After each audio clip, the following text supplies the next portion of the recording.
Let's do a show. Happy almost end of week 7, everybody. And welcome to Inside Coverage on Yahoo. From the home office in Los Angeles, my name is Andrew Siciliano. We are here every Monday through Thursday with the how and the why of any and everything you need to know in the National Football League. And like every Monday, why should this Monday be any different? We sit here and say, like, what we thought we knew everything, but we don't know anything after watching those games. Like, we thought that if you had an 18-point lead with 6 minutes remaining, you might win the game. Evidently, no. We thought there was no such thing as National Running Back Day.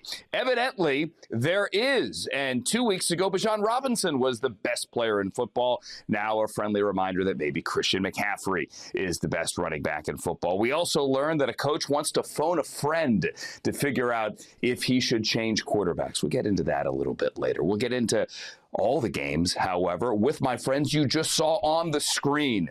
The senior NFL writer, the senior NFL reporter here for Yahoo. My friends on this pod every single day, Inside Coverage. We say hello first to the center square. Jori Epstein, how was your week 7? Andrew, my week 7 was great. I thought there was a lot of chaos, which is exactly what we want. And I also want to make sure that you're our senior NFL host or something, because you too absolutely deserve whatever seniority they're pretending we have. Well, listen, I've only been here a couple of months, so thank you, I guess. But I feel like if you're calling me senior at this point, you're just calling me old, which I do check that box. And if that's the title, then you know what? I'll wear it, and we could put it on the screen. Madison, can we work on that and put it on the screen? Frank Schwab is our senior NFL. Hold on. Are you writer or reporter, Frank? And I'm asking this not because I don't know. Master of tomfoolery, whatever. And tomfoolery and hijinks. You offer a Laurel and Hardy handshake. I get all of that. I'm asking you because last week it kind of hit me introducing Charles, the great C-Rob, not here today. I'm like, Charles, what's your title? And I said it on the air. We pulled the curtain back. I feel like you guys deserve your propers, as they say. Appreciate that. By the way, being here, you didn't ask how my week 7 was. I was going to respond that being here in Denver, I don't have the map by me anymore, but being here in Denver, I had to do like wellness checks on my Broncos fans, friends after that game. My goodness, how do you even explain that? How do you live through that? Like that was maybe the weirdest game I've seen in a really, really long time. I was reminded on Twitter by somebody of the Browns-Bears game back in 2001, if you remember that Mike one. Brown which was game, yep. Yeah, the Mike Brown game had an onside kick involved, a Hail Mary at the end. That's how far we got to go back. That it was absolutely positively insane. And kind of to your point, Andrew, we don't know anything about these teams. I could make an argument for the Broncos being very overrated. I could make an argument for the Broncos being underrated. I could do that for just about every one of the 32 teams, except teams like the Dolphins. I know they're not overrated. They're not good. And I saw them in person yesterday, and stunningly, Mike McDaniel. Team, yeah, and I say this, I don't ever root for a coach to get fired. I sit here this evening, we tape on Monday evening, stunned that Mike McDaniel is still the head coach of the Miami Dolphins, because the second half of that game, and for the record, it really wasn't raining in the second half. The first half was awful. The second half wasn't that bad. In the second half, Dolphins did not want to be there. They're like, nope. Can we get the dead man's curve and get on the highway and get to Hopkins and get out of here? They were ready to go home. We'll unpack that later. We'll unpack the Giants and Broncos later, which was like the classic cliche bottom of the screen topic bar. Did Team A win or did Team B lose? What if I told you both are true? There is no wrong answer. But Frank, you asked the question, basically, is anyone here any good? So we'll take that question and lead the show with one of the most lopsided NFL games in recent league history. And that is not an overstatement. The Kansas City Chiefs beat the Raiders 31-0. The game wasn't that close. Truly, it wasn't. The Chiefs had 30 first downs, 30. The Raiders ran 30 plays. That's the real math. The Chiefs had as many first downs as the Raiders had plays. There's one more note on this game that I got to get to, because it does involve an expansion team playing its very first game. Okay, so the Raiders had only 3 first downs. No. Where is it? It's goes back to 99. I have all my notes here. Back to okay. So the 30 plays were the fewest, the second fewest in the Super Bowl era, and the fewest that had ever been run was the Week 1 Browns in the expansion era in their first game in 99 with Drew Carey out there doing the introductions and Ty Detmer starting when they got boat raced by the Steelers. They only ran 28 that day. So that's how bad the Raiders were. Anyway, let's talk about the Chiefs. Frank, the Chiefs are back. The Chiefs are now the favorite to win the Super Bowl. 3 weeks ago, we called them dead. The Colts are 6-1, right? The Bucs are playing on Monday night. They're awesome. The Lions are pretty darn good when healthy. Are the Chiefs the best team in football right now? The Kansas City Chiefs. I think you almost have to say yes. A team that was 2-3 2 weeks ago. You have to say, yeah, they're the best team in football. By the way, real quick note, the Raiders are paying Chip Kelly the most money ever for a coordinator, I believe, in league history. I don't think that investment's really working out right now, I'm just going to say. But this game was more about the Chiefs. When you talk about 30-3 in first downs, that's just ridiculous. It was stunning to watch how good the Chiefs were. Like you mentioned at BetMGM on Monday morning, the Chiefs became the Super Bowl favorites. They never dropped far down the list, even at 2-3, but this is the first time for a while that they have been the actual favorites. And as somebody who spends his Mondays during the fall ranking football teams, I'm going to tell you, people will probably be listening to this after the Buccaneers-Lions game. I won't drop the Buccaneers if they beat the Lions from the number 1 spot, because that'd be a little ridiculous.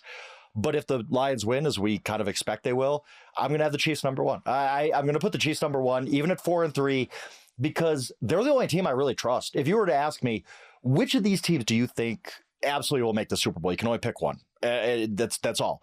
I'd say, well, the Lions are good, but 1/3 of their schedule has been double-digit losses. So how good really are they? I think the Eagles have the best roster. That hasn't shown up yet. Saquon Barkley's still stuck in neutral. The Bills have had their issues, especially on defense. The one team I trust is the Chiefs. You saw them with Rashee Rice back in the lineup, just adds another dimension. Patrick Mahomes is playing, and I say this knowing full well what I'm saying. Patrick Mahomes is playing maybe the best football of his career. He is unbelievable this season. I know the stats won't get to 50 touchdowns like he did in 2018 or anything, but he has been fantastic this season. Andy Reid's still there. That defense, again, limiting the Raiders to 30 plays, 3 first downs. This is just the most complete team right now, and we just have to accept it. I know a lot of people don't want the Chiefs to be back in a Super Bowl, but they are the best team of football right now. I think if you just erase the record, they've had 3 close losses to really good teams. You just want the eye test. Yeah, I think the Chiefs are the best team. Yeah, I think that when I look at them, I say there's the NFL saying that players make plays, and I believe in the Chiefs for that reason, both in terms of they have the players to make the plays, and also with that philosophy of players make plays, and you should trust someone who's shown before that they could do it. The Chiefs are the players. They're going to make the plays when it comes down to it in the postseason, in the Super Bowl, if they get there. So I completely understand why they would be back atop the division, I think, or not atop the division, atop the odds for the Super Bowl, I should say. And I think that when you tell me, okay, what if the Chiefs and the Colts today were to play? I understand what the Colts have done, and it's impressive, and they should be taking their flowers. But the Chiefs have been there before, and that bias that exists, that curve that we give them is there for a reason, and it's been earned and it's deserved, and they've continued to bear out again and again.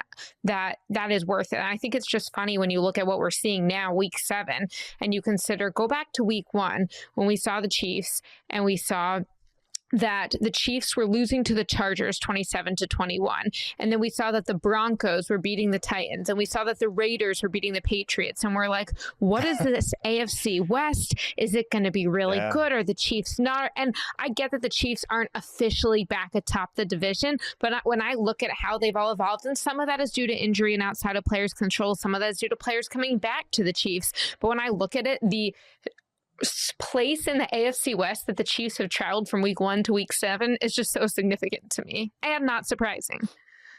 Yeah, I'm looking down at the standings here because you guys are going to laugh, and people listening may come after Frank. And by the way, find him at What are you, Schwab? They always do, what's your Yahoo Schwab? Yahoo Schwab. Andrew, they never have problem finding me. YAHOOSCHWAB. And if you Jori's can't find him, you can send messages. Messages to Frank can also be directed to at CHARLESROBINSO. Charles is welcome to take them on behalf of Frank. You guys are going to get used to me saying if the playoffs started today, it's one of my crutches because I do really like to look at the standings. Now, it's only week 7. We're not even through halfway.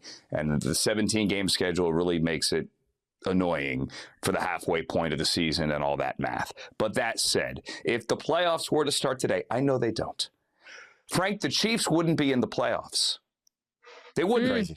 Right now, they are the 8th seed in the AFC. It goes Indy, New England, Denver, Pittsburgh, Buffalo, the Chargers, the Jaguars, who have now dropped 2 straight after beating the Chiefs. But the Jaguars have the head-to-head. So Jacksonville is the 7th seed at 4-3. Again, very early. The Chiefs, because of the head-to-head, are the 8th seed. So they are right now the team with the best Super Bowl odds. Yet if the playoffs were to begin at the almost halfway point, they'd be on their couch, Frank, with you answering your hate mail. That'd be odd. Can I really have the Kansas City Chiefs on my couch? Because that'd be cool. Like, it would be the new Hallmark movie. I don't know if we could fit them all in. You know, that's a lot of guys, a lot of big dudes, but it'd be kind of you and Taylor Swift and Travis chilling on my couch watching a wild card round. The funny thing is, I sit here and say, the Chiefs are the best team of football. They're the best team I've seen. How many times have I said that so far this season? I don't think that's a me issue necessarily. Maybe I'm passing the buck. I think I've had, it's going to be week 8. We're going into week 8. I think I've had maybe 5 or 6 different teams at number 1 in power rankings. And every time I feel like this is it. It went from the Eagles to the Packers. I think the Bills after that. The Buccaneers are there now. I don't really believe in them. I mean, it's just been so up and down of Lions have been there. Now it's going to be the Chiefs that the Buccaneers lose. There's nobody nothing is stuck. But I think the one thing that is sticky is the Chiefs. We just have gotten so accustomed to them being good. And you can see the seeds of it, especially Mahomes. I just blown away this season at how good Mahomes has been. When he had nothing around him, he basically just said, okay, I'm going to become our leading rusher. That's what's going to happen. I'm going to do whatever it needs to happen for me to carry this team. And now he had, the AFC West had a chance to put away the Chiefs. And I know the Broncos are still ahead of them. The Chargers are still tied and have the tiebreaker. The AFC West had a chance really to get some distance here, and they didn't. And that has to be scary to everybody to look up and say, oh, wow, the Chiefs are 4-3 and they got everybody back. Rasheed's back. Worthy's back. Oh, it's not going to turn out well for us. The Dallas Cowboys beat up on the Commanders yesterday. Now the Commanders are beaten up. Dan Quinn said today that the news on Jaden Daniels is reasonably good. It's not a major hamstring injury. He had to leave the game. Marcus Mariota finished that game. But his status is very much up in the air, and the Commanders' schedule coming up is just brutal. They have to go to Kansas City, the aforementioned Chiefs, on Monday. Then they get a Sunday night game at home against the Seahawks, another Dan Quinn Bowl. And then week 10, all they do is play the Lions in the late window. The Lions in the late window at home. A little bit of revenge on their minds, I'm sure, yeah. Yeah, nothing going on there in that one. So there's the Commanders side of it. They're in trouble, and I don't know that they're going to be able to dig themselves out of it. Dan Quinn said today that we are in the bleep. The bleep is a word that starts with an S and ends with a T, and they have to find a way to get out of that. The Cowboys, on the flip side of it, guys, are, Jori, one of the more fascinating teams in the NFL. Because we joke and laugh that they don't have any defense. Maybe they could trade for some guy in Green Bay when Jerry says he's willing to spend assets to now go trade for defense. But Dak has 3 touchdown passes without a pick in 4 consecutive games. No Cowboys quarterback has ever done that. Javonte Williams is running well. Brandon Aubrey's the best weapon of the NFL. He hit another 60-yard field goal. And the Cowboys at 3-3-1. Bear with me here. I think they can outscore people and actually get to their bye at 6-3-1. Okay? At 5-3-1, I beg your pardon. They go to Denver this week, and honestly, I don't think the Broncos are that good. I think they're a one-sided football team. That one side, the defense, by the way, is fantastic. But if the Cowboys can get a win in Denver, they then come home and wrap up the first half of their schedule, by playing the Cardinals at home on Monday night, and they could get the 5-3-1, and then the Cowboys are sitting at the bye at the trade deadline, and they look really good. And Jori, they are primed to make a second half push with no defense of any note. Yeah, I think that we definitely saw the recipe yesterday, which is that the defense has to play good enough, which for them means a little more man than they were playing earlier in the season, and a little bit less zone. I believe, according to Nikki Javala, who covers the Commanders, the Cowboys played man on 48.4% of their snaps against the Commanders. And Brian Schottenheimer, the head coach, did address that increase in man after the game yesterday, saying that they looked at the analytics on what would be best against the Commanders, and that's what they thought would be effective. And so, again, this defense doesn't have to be good. They just have to not be constantly allowing explosive plays. And yesterday against the Commanders, it was the Cowboys offense who was creating those explosive plays. I mean, a one-play 74-yard touchdown drive to CeeDee Lamb, where CeeDee's like, oh, look, that cover two that we thought was a cover two, or we thought was something else, it's actually just cover two. I'm more open than I thought because the disguise didn't bear out to be as threatening. Let's get me the ball. Oh, George Pickens, doesn't matter, right sideline, left sideline, he's got them both covered. Get those toe draggers there. And oh, by the way, Javonte Williams, their running back, is able to make a push and do what's needed. So I would say that we were wondering, after the Cowboys were playing without CeeDee Lamb, without receiver Kevontae Turpin, without several offensive linemen, what they were going to look like when they started to get back to full strength. They got Tyler Booker back on the offensive line. They got Turpin. They got CeeDee. And all of a sudden, it's like, no, this team is really good. And 40 points is not an anomaly for them. It's something that they've done multiple times. And so I think that when you look at what is going on, you say that this offense can keep going. Now, I'm still not of the belief that the Cowboys should be making any big moves at the trade deadline. I get that there's an argument that if George Pickens isn't going to be on this team after this year because of the cost that he'll command once he finishes his rookie contract, that you should make a push. I think there's a reason they traded Micah Parsons, and I don't think they're that close. But I do think this is a team that will be in the playoff hunt in November and December. I'm just not sure whether they'll make it into the playoffs. You hear me use this term a lot, that it's 18 one-game seasons in the NFL. Mm-hmm. And that's what we're doing with the Cowboys right now. Let's not forget that 7 days before they beat the Commanders, they lost to the Carolina Panthers, who I don't think are a very good team, by the way. They let Rico Dowdle run all over them. And I just wonder when the last time... They're a 4-3 team, I'd just like to note. They're 3-3-1, but the Panthers, they're going to be 4-3-1 when they beat the Broncos. I guess, this week. You beat the Jets. Right. You beat the Jets. No, the Panthers are 4-3. The Panthers are the 4-3 team. Yes, they just beat the Jets, and they're not. The Panthers are not good. I'm not. Yeah, I go down some weird hills, but that ain't one of them. The Panthers ain't good. The Cowboys let the Panthers run all over them 7 days earlier, and I just wonder the last time a team made the playoffs with a defense as bad as the Cowboys. Right now, the craziest stat in the NFL, other than anything from that Broncos game yesterday, the Cowboys have the most yards in the NFL, and it's pretty significant. The Cowboys have given up the most yards in the NFL. Like, it is a bad defense, and I don't think that. Yes, you can make tweaks, and they should, because that zone was just garbage early in the season, no communication, all that kind of stuff.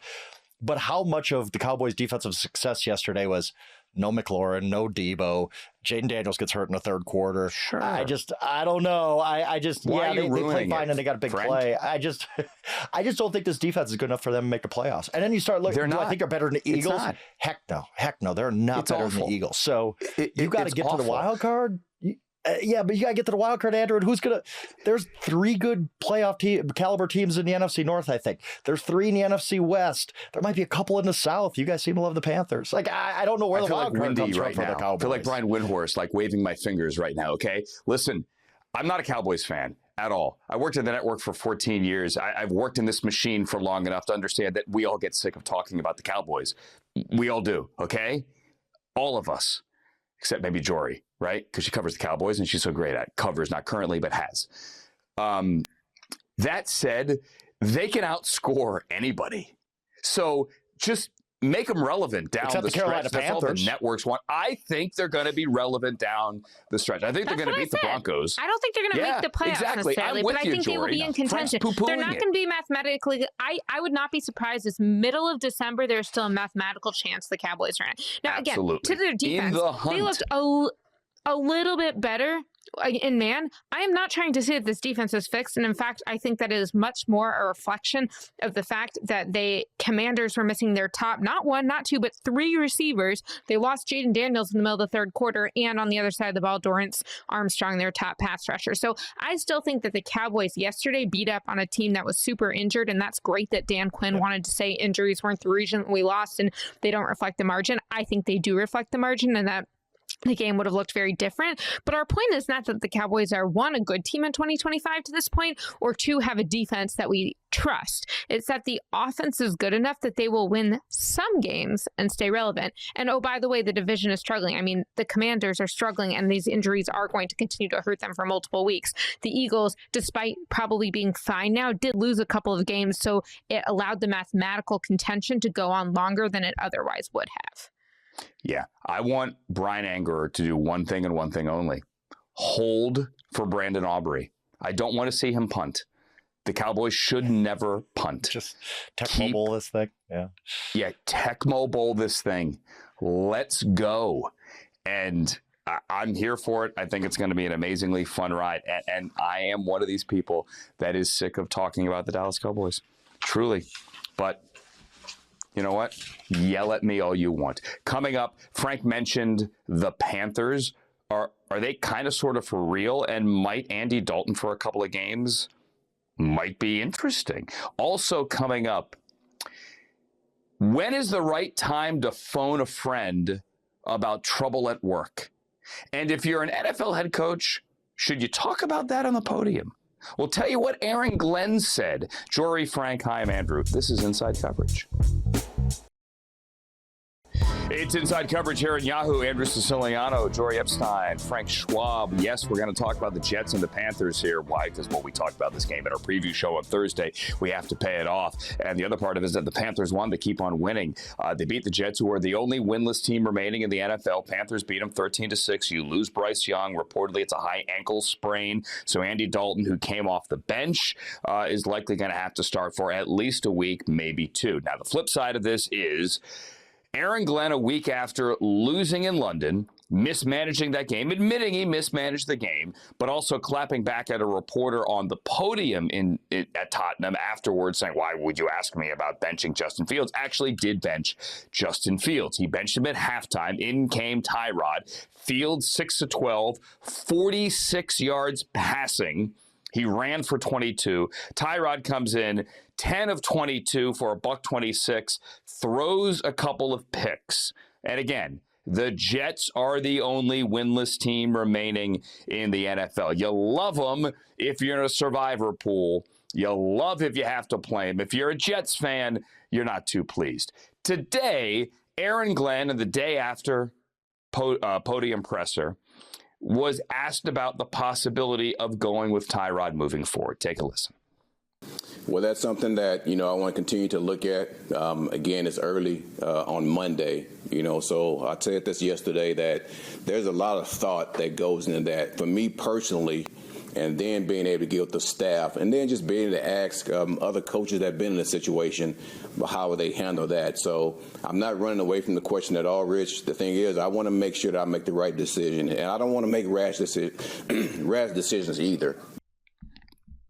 All right, that was today. Rich being Rich Chamini from ESPN.com. The Jets this week go to Cincinnati, have a bye, then come home and play the Browns. I kind of like the moment of honesty there. I always appreciate the candor.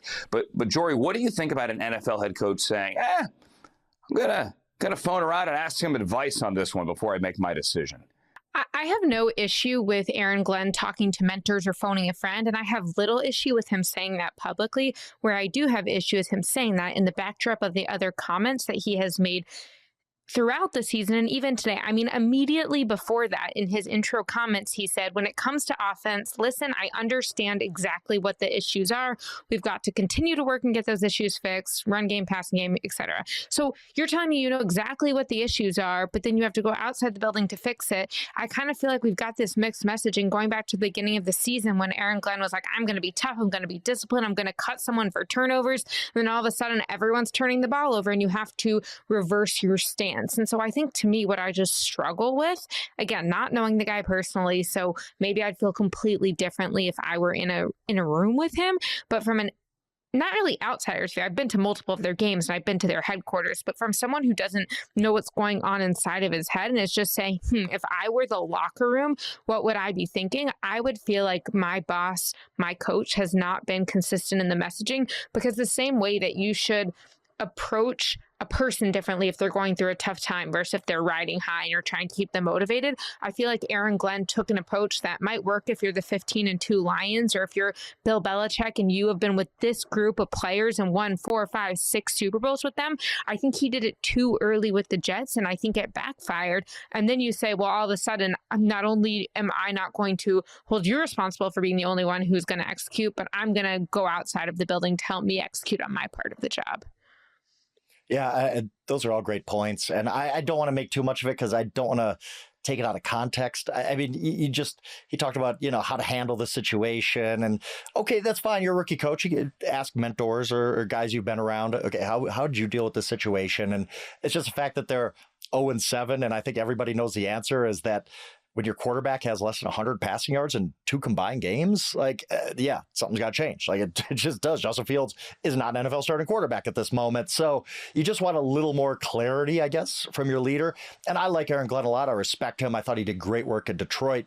I really thought he was a good hire by the Jets, and it's always 7 games in, and I keep telling myself, I think Dan Campbell was 0-10-1 in his first season. So things can turn around. You could look really bad for a while, and things turn around in a hurry. But there are no signs that Aaron Glenn is a good hire yet. I hate to say it because I do like Aaron Glenn. What signs have there been that this is a well-coached team? This is a team that makes bad mistakes. They take a lot of penalties. They just don't look like an NFL operation in any single way. Him mismanaging the first half in London was just, what are we doing here? And I mean, you go out, your offense is just absolutely nothing. They have nothing going on offense. I'm going to jump in. Correct me if I'm wrong. They had another let's not throw a Hail Mary moment Sunday, didn't they? I think so. Yeah. Yes. And it's just like, what are we doing here? And the whole getting on the reporter for asking about Justin Fields being benched when it's obvious to everybody he probably should be benched after that game.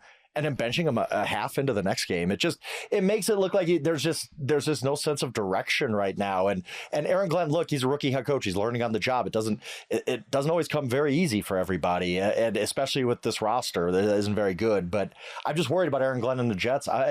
You sit here, they're 0-7. They're by far, well, I shouldn't say by far because the Titans still exist and so do the Dolphins. But one of the 3 worst teams in the NFL, the only winless one, and you're just like, boy, I don't know that I'd have a lot of confidence in Aaron Glenn based on what we've seen. I respect his background. I respect what he's done as a coach. But just based on these 7 weeks, it just nothing has looked good. Nothing has looked good with Aaron Glenn or the Jets.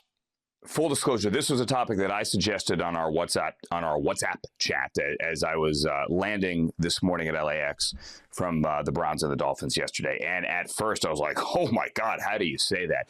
And then I'm going to step back right now, and I would like to show Aaron Glenn some grace. He is very much learning on the job, and I think he's been open with that. I think he was actually pretty candid after they returned from London, saying, hey, upon second thought, we did screw up the end of the second quarter, the end of the first half, and that's on me. We should have done that differently. So I do think he deserves credit there. If I were to give him any advice, and this is unsolicited, he didn't ask for it, and whatever, we're doing a show here, it would be that revelation about calling around and speaking to others, whether they be current or former coaches or whether they be mentors or buddies, whomever. That's like a great off-season sit-down revelation, right? Where Jori or Frank can write the piece about what Aaron Glenn learned in his first season and how he's going to build upon that to get to season 2. Like while debating what to do with his quarterback, Jori would write, Aaron Glenn reached out to some former coaches for advice. That's like a great off-season conversation and revelation about like learning and building and all those things. On a podium on a Monday after another brutal loss, I don't know that it's the best time to reveal it. But he'll learn from this, just like he'll learn about how to manage a quarterback situation. I think the other headline here is the Jets paid a lot of money to Justin Fields, and it's probably not the right move. It's just not Right. You have a first-time play caller. Your offensive line isn't what you thought it was going to be. Now Garrett Wilson is banged up, and now on the other side of the ball, Sauce Gardner is banged up. It's all falling apart here right now for the Jets, and people are watching college games on Saturday and being like, do they want the Indiana guy? Do they want the Oregon guy? Hey, Alabama guy's not looking that bad either. They're going to have the number 1 overall pick, and how do they get out of the money they just gave Justin Fields? So there's a lot going on there. I like Aaron Glenn as well. I think we all do, but New York is not a good place to learn on the job. You know what helped Aaron Glenn a lot? The fact that the Giants had the worst blown lead ever. And the back page of the New York Post today says worst loss ever. And for once, they're not exaggerating. So Aaron Glenn has that cover right now. I guess it's good. It's the ship be sinking though. It keeps getting worse every week for them. To me, I think neither team is likely to win the Super Bowl this year. And so when you say, who do you have hope for the future in, it's far and away the Giants. Even with that, yes. I mean, you can say, okay, Brian Burns talked about how he didn't like the drop 8. I mean, he wanted to drop it, whatever. He didn't like the defensive call, and he's still talking about it, upset, going on his way to the locker room down the tunnel. Maybe we've got that video. But I think that when you say, okay, maybe you make this call different or you influence one interception, but do you have hope? Do you have a spark on offense? Do you have multiple rookies you feel good about as opposed to a couple players you've signed who in theory would be good but don't have anyone around them? And oh, by the way, the Giants are doing this without Malik Neighbors. I think it's clear in a way that the Giants are more reason for hope in 2026 and beyond right now than the Jets. Absolutely. The Giants and the Broncos will be our entire C block, by the way. That's a TV term and a tease coming up shortly. Let's get to the Titans because, Frank, you rolled them out there as a team possibly worse than the Jets. They do have a victory. However, one of the many Arizona Cardinal blown fourth quarter leads. However, the Titans got their comeuppance from Mike Vrabel yesterday. He came to town, and this game was close for a little bit. It was a 13-10 game. Bless you, Jori. 13-10 game at one point before the Patriots pulled away thanks to a strip sack where the ball just comically, with Yakety Sax playing in the background, came out of Cam Ward's hands, and Kayvon Chason fell on it in the end zone. 31-13, the final score. Drake Maye had a Phil Simms in the Super Bowl-like performance, 21 of 23. Absurd. He's thrown the deep ball as well, actually better than any other quarterback in the NFL. And this week, Vrabel gets his team he played, or rather he coached with. He was there last year with the Browns as Cleveland comes to town. Where do you want to go with this, Frank? You want to go the Titans are awful, or do you want to praise the Patriots, even though they have, I believe, the worst schedule in the NFL in terms of opponents' DVOA? But hey, don't blame them. Yeah, it doesn't get any tougher either. The Titans are awful. I could sum that up in 4 words right there. The Titans are awful, period. So I do want to talk about Drake Maye. And I was asked today on a show, where would you have Drake Maye ranked right now? And I haven't done it lately. I haven't mentally said okay, I got this guy. I don't know that I could get Drake Maye any lower than 8th. He's that good. And are we sure the Bills are going to win that division? I don't know that that's a fact. I mean, the Patriots technically lead it right now, and I think Mike Vrabel's done a heck of a job there. They spent a ton of money in free agency. They had a good draft class, and then their second-year quarterback is becoming a star in front of our eyes. I mean, he's fantastic. Everything he does, you're just like, wow, Drake Maye is improving we talked about the Jets a little bit ago, how the Jets are getting worse every week. Drake Maye is getting better every week, and you can see his confidence building and his playmaking. The weirdest outcome of the NFL season might end up being the Raiders beating the Patriots in week 1. What happened there? Because since then, the Patriots have looked pretty good. And a lot of that is just Drake Maye, leaps and bounds every week. And look, if they do win that division, beat the Bills, beat the great Josh Allen, you're going to hear some maybe Drake Maye's the MVP. He's playing at that level. He's that good. And Patriots, you are living a charmed life, okay? Yes, you had 5 bad years since Tom Brady left. And now it's over. You got your quarterback of the future. You're going to be good for the next dozen years. It must be nice to be a Patriots fan these days. Real quick here, last year, the weirdest outcome might have been week 1, the Patriots beating the Bengals in Cincinnati. Now, granted, the Bengals ended up not making the playoffs, but the Patriots also ended up being really, really bad. Sorry, Jori. I was hoping Frank was going to tell us that week one Raiders over Patriots victory was just like the Tom Brady fluke that the league needed of like, you can't have Tom Brady lose to the Patriots. Then he might not continue to have 14 different roles in the league to make everybody happy. Wow. Ooh, spicy. No, I think the Patriots are super exciting. And I think that even when you think about Tom Brady, the quarterback in comparison, I mean, Drake Maye completed 91.3% of his passes yesterday, which is breaking good. the record previously held by Tom Brady for the completion percentage for the franchise. And I think when I look at it and I look at the team playing against them yesterday and the Titans, what you want Drake Maye's rookie year, where you're probably not going to be a good team, but is your quarterback showing enough flashes and enough growth that you feel like you have someone to work with in the future and someone who's going to elevate it? I mean, I think when you look at what the Patriots have done relative to what we expected from them this season, I do feel like, yes, Mike Vrabel is an upgrade at coach and is doing a great job. But I also think that Drake Maye is elevating those around him, not just playing with them. And so both with his legs and with his arms, I think there's a lot of reasons to have a lot of positivity about what he can do for the franchise. And if you're a rookie like Cam Ward, that's what you look at. Hey, what did Drake do last year to ensure that he could still be productive, even if it wasn't going to lead to wins, which I would actually argue that in the first half yesterday, Cam Ward didn't look bad. Like, they had 13 points. It tied for the most they'd had in a half all season. It came apart afterwards, and obviously that matters when it comes to the results of the game. But they were extending drives. They made it to the end zone. They were having some field goals. Like, I thought that they actually showed a little bit of an improvement, and had that kept up, it'd be one thing. But then you lose Jeffrey Simmons, and you already have, I think it's Arden Key out. And I mean, you're losing some of these guys, and you're trying to go against a team that just is more talented. And I think you say, okay, well, maybe they're not quite there yet. But if Cam Ward can do what he did in the first half yesterday or he did it for like 1.5, 1 3/4 quarters.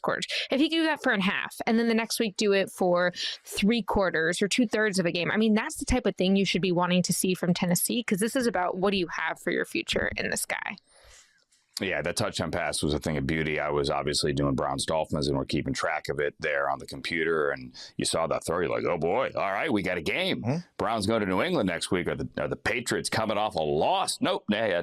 Second half still counts. That did not happen. Also next week, interesting, the Quinshon Judkins and a Travion Henderson reunion. A lot of Browns fans wanted Travion Henderson, not Quinshon Judkins. Now Travion, who had an electric August, you've seen his usage really drop the last couple of weeks. Had an electric week 1 as well for the Patriots. Quinshon, exactly the opposite. Had the 3 touchdowns yesterday, including a 46-yarder. I'm getting ahead of myself. That is one of the games at 1 o'clock coming up. An odd Fox AFC game coming up at 1 o'clock next Sunday. And by the way, plan accordingly for your fantasy team, and just prepare your complaining right now if you're not happy about the game breakdown next week. There are 6 teams, count them 6, on a bye in week 8.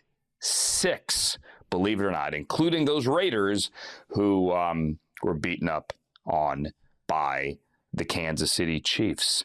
Let's do this. Let's tell you that coming up next, we are going to do the deeper dive and tell you just how ridiculous that comeback for the Broncos was yesterday. But we should also tell you that you can and should watch this show on yahoosports.tv. It's either on your computer, or you could watch it on your FAST channel on your smart TV. Just find it. All those free channels, yahoosports.tv is there. You can also go to the QR code on the screen and find it. You can also watch us on the Yahoo Sports YouTube channel or the Yahoo Sports app.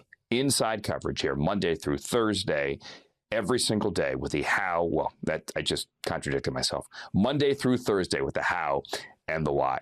Coming up, the mind-blowing number that puts the Giants and Broncos in perspective. That's next on Inside Coverage.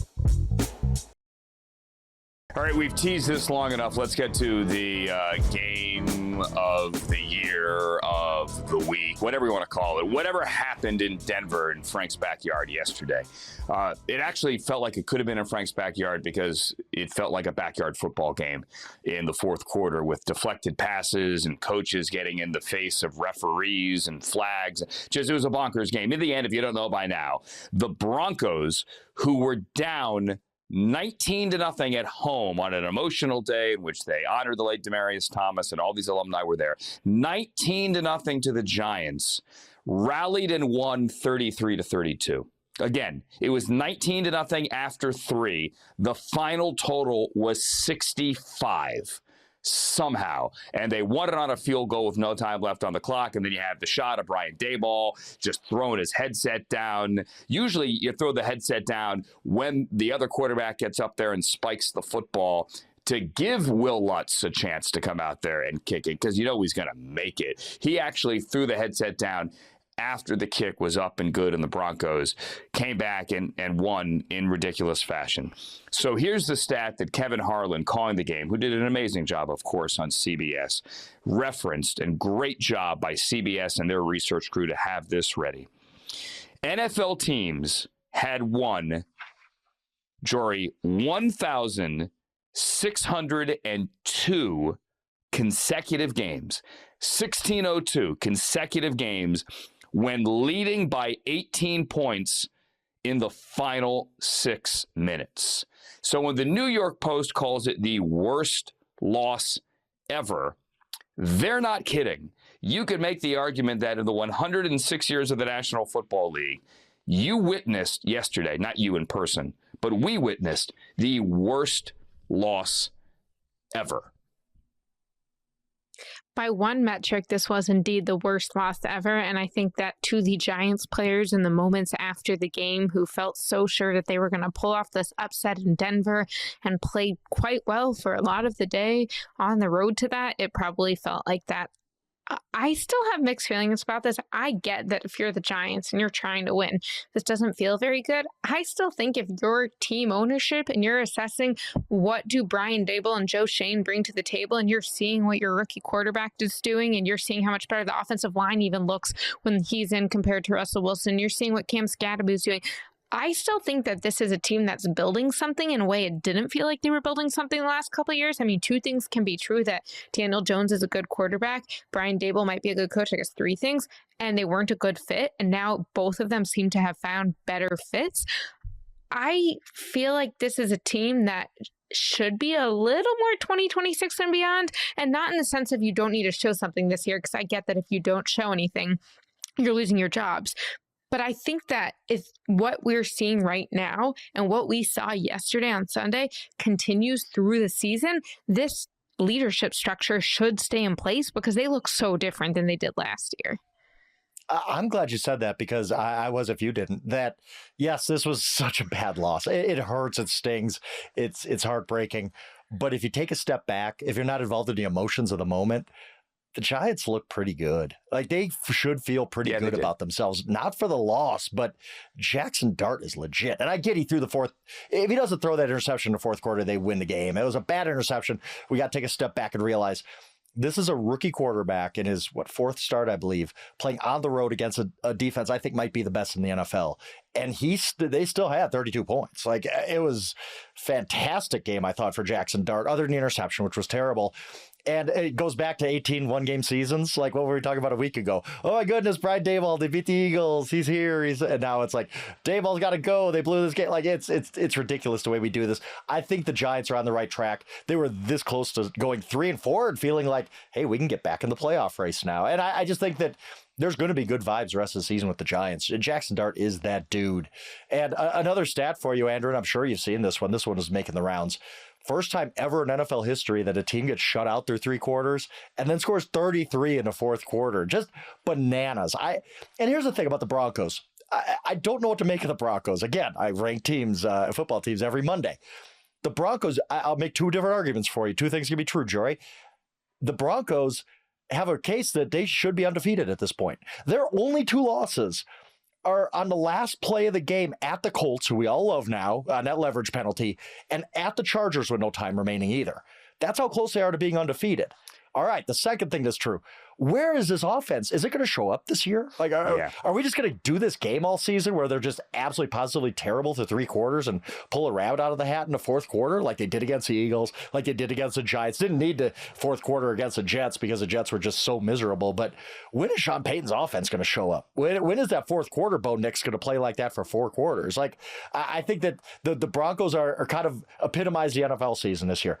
I have no idea what to make of them. I consider and make two different arguments that they're one of the best or one of the mediocre teams. Sorry, Frank. I still haven't learned your total cadence yet here with the delay. I keep cutting you off, and I apologize. It's 5 yards on me. Can I make another argument that if Aaron Glenn had gone to Tyrod Taylor at halftime in London, or even in the fourth quarter, Broncos probably lose that game. They barely survived. That was an awful game. That was an affront to football, and I am sorry, United Kingdom, that we sent you that game. I kid, of course. And then they should have lost this game yesterday. They didn't. They had an amazing fourth quarter. They pulled both of those games out to their credit. But are you not a little bit concerned, and I guess you are there, Frank, with your comments about the offense, that maybe this team is not as good as we thought they would have been? Sean Payton was going to tell anyone who would listen. Actually, he did tell anyone who would listen during training camp he had a Super Bowl team. By the way, I'm one of those people. Yeah. I don't know that I see a Super Bowl team, but maybe that just fits in, Jori, to the entire narrative that we started the show with. Yeah, and that's why the Chiefs are number 1 in the new power rankings, likely, is that nobody like has a screaming billboard, like a big neon flashing sign that says we're a Super Bowl team. It's funny because I read Frank's winners and losers post this morning about the Broncos, and I actually just went back and opened it thinking that he had put the Broncos as losers primarily, but he actually said they were winners, but with the caveat, but it was like the most negative winners post he's ever done, potentially. Maybe not quite that, but it was sort of like, where is this offense? But sure, we'll give them a win. I don't know. I think that if you look at their final numbers, it'd be one thing if numbers were in garbage time and they were down by 30 points and didn't come back. Sure. But when I look at their 407 yards of offense, they're not garbage time. They won the game and they used them to come back. And so I kind of feel like things happened in the NFL and the Giants were feistier than they were expecting. And maybe it wasn't what they wanted to see overall, but I think when we look at the Eagles, we often would say when they were having their kind of Jekyll and Hyde halves of, when it was the second half that they played well, look how resilient they were. When it was the second half that they crumbled or came close to crumbling, be like, well, what happened? And so I don't want to get too stuck on what was the last thing that happened, but ultimately the Broncos did find a way. And I don't think it's realistic to expect it to look the same and consistent every game. I just wonder, it's just been bad for them all season. Like it really, like they have not put together 4 quarters in a game yet of good offensive football. And that should be Sean Payton's calling card, right? Like, and Bo Nix should be better than he was as a rookie, and he's not. And that's a fair point, criticism. Andrew, right. And to your point, Andrew, are they a Super Bowl team? I don't know if I could get them to the Super Bowl, but I do think this team could be really, really, really good. The defense is elite. They have an elite head coach. That if that quarterback who we saw as a rookie shows up, and he got off to a slow start last year. He had a bad September and then got rolling. If that happens again, if you could bottle up what he did in the fourth quarter against Philly, what he did in the fourth quarter against the Giants, if Bo Nix can play at that level, the Broncos are really, really dangerous. That's why I had him 5th in my power rankings last week. I was informed by Denver Radio that I had him highest among everybody who does this stuff. And I'm like, well, yeah, they just won at Philadelphia. Like, this is a really, really good football team. The city of Denver gave me a tax cut for doing it. As everybody in Denver knows, I'm a huge Broncos homer. But no, I do see the upside to this team because I do think, unlike the Cowboys defense, which I don't think can get fixed as one example, I do think Bo Nix can get fixed. I do think Sean Payton can get him going. I agree. I just have so much faith in that combination that I think at some point this offense is going to show up. And if it does, they have an upside. They really do. They do. And the big thing this year for Bo Nix was ownership of said offense. Like, you don't necessarily take the training wheels off, but a year into it, now year number 2, you understand, like we say with the show, it's the how and the why. As a second-year quarterback, you get the how and the why.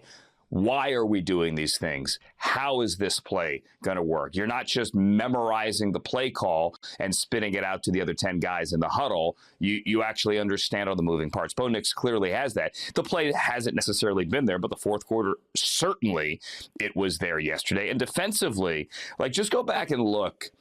Go back and look at the fact that Vance Joseph last year, I think, got 6 different guys career highs in sacks on his roster. That's absurd.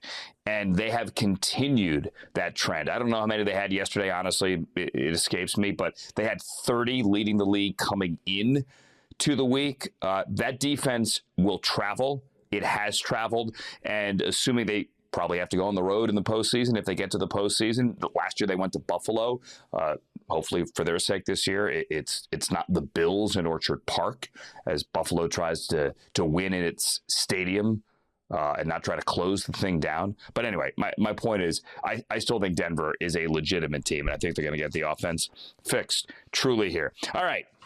So we say that everything, stuns us, not stuns us, rather. I always like to say that on Monday, you have to take a step back and go, well, we thought we knew everything, and now we know nothing. Let's go around the table here. And Jori, start with you. Give me one thing that surprised you on week 7. The thing that surprised me is actually less about it happening in week 7 and more about the trend that we've now seen through 7 weeks, which that there is one team in the NFL that has scored at least 21 points each week. And I think if you had given me 2, 3, 4, even 5 choices of who this was, I would not have picked the Chicago Bears. And I think that you have to give Ben Johnson, Caleb Williams, and that whole operation credit every single week. And again, they had a bye, fine, 6 games, 7 weeks. I don't care. This has been a stat for a couple weeks now that continues to prove true. They're the only team that's had at least 21 points every game. And the same way we were just talking about, is it fair to expect consistency from the Denver Broncos? Is it fair to expect consistency from the Philadelphia Eagles when they had a couple of weeks that they were off? For the Chicago's floor to be 21 points, when you think about what we've seen from this franchise in recent years with their 3 offensive coordinators last year, with their constant cycle of quarterbacks, I think you have to say, hey, that is a foundation they're building off of. I thought yesterday with the Bears, we talked so much about Caleb Williams and Ben Johnson, that relationship, and Caleb and this and that. Ben Johnson with the Lions was, let's run the ball down your throat. Really, like Jahmyr Gibbs, David Montgomery, here you go, try to stop it. The Bears did that yesterday, and it was like, ooh, if they could get DeAndre Swift and Kyle Monangai playing like that, those guys were close to 200 yards yesterday, I think, maybe over 200 yards. That changes the offense completely. Good call, but that's a really good surprise. I'm just going to go with this because I guess I'm just a Colts hater, right? Every week I come on here and be like, how do you not have them number 1, Frank? They're 6-1. They score 33 points a game. I know. And so obviously I have to be surprised that the Colts boat raced the Chargers yesterday, right? Like they just, as we sit here and speak right now before the Buccaneers kick off, they have the best record in the NFL. And yet I still am sitting here going, yeah, well, we'll see. We'll see. I don't know. I don't know what it is about the Colts. I just can't fully wrap my arms around them. But again, we do shows a lot of times with MVP voters on our panel. And I will say this, if non-quarterbacks were allowed to win the award still, Jonathan Taylor, I don't know, 3 touchdowns in a game 3 times in 5 weeks. They are technically allowed to win. We're allowed to vote for that. They're allowed to win. I literally think it's in the voter bylaws now. Like, you can't vote for anybody but a quarterback. That's just the way it goes. Anyway, Jonathan Taylor on Wisconsin, I love him. He's playing at an unbelievable level. Daniel Jones is awesome. Shane Steichen, it might go from the hot seat to coach of the year. And yet I'm still going to be a hater. Whatever. They're not going to be number 1 in my power ranking. Sorry, Indianapolis. I don't recognize me on the streets when I'm out there for the combine or anything and chase me down because I'm going to be the Colts hater. I guess that's just my role now. Hey, we don't want anyone getting chased down to the street in Indianapolis, Frank. All right, so don't go there. Number 1. Number 2. We've had enough of that. Yeah, I was talking to a friend who was at that game, Chargers Colts Sunday, former quarterback, who said that the game that Shane Steichen called yesterday, and these are his words, not mine, might be the best game he had ever seen called by a play caller in the NFL. Wow. He said he's on a heater. There ain't no doubt about that. Like a masterpiece. A masterpiece. Everything looked the same. Run looked like pass. It was a masterpiece. When I saw Shane Steichen call a game for the Colts in 2023, Browns-Colts, he had, who was his quarterback? He had Gardner Minshew as his quarterback that day. And you're like, wow, this guy's a hell of a play caller. And then the Anthony Richardson thing happened. And look, he looked like the guy lost his way. Clearly now with the quarterback, we see he's a pretty darn good play caller. All right, my surprise is this. Mike McDaniel, you can't take your sunglasses off in a torrential downpour with 40-mile-an-hour winds? Or maybe I shouldn't be surprised. Mike McDaniel yesterday, when the Dolphins were in Cleveland, Dolphins lost to the Browns, is on the sideline with gold-rimmed aviators. He's got the rain gear. It is pouring rain, and he has aviators on. And I'm not trying to take shots at the guy. I really like him. I don't want him fired. You're trying to throw some shade? Shade at the fact that he's behind shades. I see what you're doing right She'll there. Be here all week. Seriously, help me out. Why are you wearing sunglasses in a downpour? Anybody? Witness protection, I believe. Mike McDaniel's like, I hope nobody recognizes me with this team I got on the field. Let me just avoid the cameras. I hope nobody sees me. I think that's what it is. I'm not going to lie to you. He dresses far better than me. I great. don't pretend to have his swag or his style. It's actually, I will say, Mike McDaniel would be doing this win or loss. So for anyone who thinks, or winning or losing as a season, for anyone who thinks, oh, he's just doing this because of the hole they're in, no, he has been consistent who he is, whether we want to like it or not. The one other thing I'll tell you guys is I've seen Mike and his wife Katie and their family at owners meetings multiple times. They're lovely. And their daughter, who, I mean, I think she was 1 year old when I met her. She's probably 3 or 4 now, has continued to also have like an insanely deep sunglasses game. So this is a family affair. Really? Look, they've got great style. I love Mike McDaniel. I was calling this game and I'm looking down there. And even in the third and fourth quarter, when the rain stopped, it stopped raining. Like all the people in the stands underneath my booth there that had the trash bag parkas on, that kind of thing, they took them all off. Like you could see the jerseys they were wearing underneath their parkas. The sun didn't come out at all. It was still dark and gloomy, and it looked like a tornado was about to roll in, but the wind had died down and the rain stopped. People on the sideline had to remove their hoodies. And I looked down there, and there's Mike. He's still got the hoodie pulled over his head, and he's got the shades on. And I'm like, hey, to his credit, he is sticking to style. That's his MO.